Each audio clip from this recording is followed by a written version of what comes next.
పెద్దపల్లి జిల్లా రామగుండం ఎరువుల కర్మాగారం నుంచి నిత్యం వచ్చే రసాయనాలు సమీపంలో ఉన్న కాలనీ వాసులను ఇబ్బందులకు గురి చేస్తున్నాయి. ప్లాంట్లో యూరియా తయారీ అనంతరం వచ్చే అమోనియా తదితర రసాయనాలు నేరుగా కాలనీలోని మురికి కాలువలోకి వదలడంతో ఘాటు వాసనలు భరించలేకపోతున్నామని స్థానికులు ఆగ్రహం వ్యక్తం చేస్తున్నారు.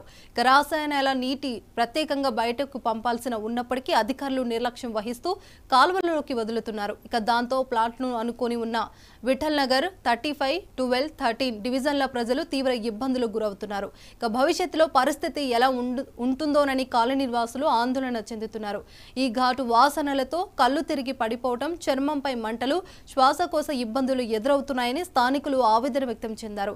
కర్మాగార యాజమాన్యం పట్టించుకోకుంటే పెద్ద ఎత్తున ఆందోళనలు చేస్తామని స్థానికులు హెచ్చరించారు.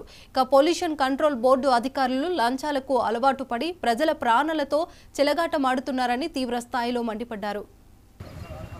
ఆర్ఎఫ్సిఎల్ సంబంధించినటువంటి కెమికల్ నీళ్లు, అమోనియా సంబంధించినటువంటి వాటర్ అన్ని కూడా ఈ కాలువలో వదిలేస్తూ ఇక్కడ ప్రజల ప్రాణాలు లెక్క చేయకుండా వారు వదిలేయడం వల్ల దాదాపుగా 35, 13వ డివిజను, 12వ డివిజన్తో పాటుగా ఫైన్ క్లైన్ ఏరియా మొత్తం కూడా దాదాపు ఈ కాలువ పక్కపంట 1 కిలోమీటర్ పరిధిలో కూడా ఎక్కడ చూసినా కూడా ఆ కెమికల్ వాసనతోటి అసలు ఏమవుతుందో అర్థం కానటువంటి పరిస్థితుల్లో పూట కళ్ళల్లో మంటలు, చర్మం మొత్తం ముఖం మీద మంటలు, కొంతమంది అయితే కళ్ళు తిరిగి పడిపోవడం, అసలు ఏమవుతుందో అర్థం కాని పరిస్థితుల్లో భయాందోళనలలో వారందరూ కూడా చిన్నపిల్లలు, పెద్దలు అందరూ కూడా బయటికి రావడం జరిగింది.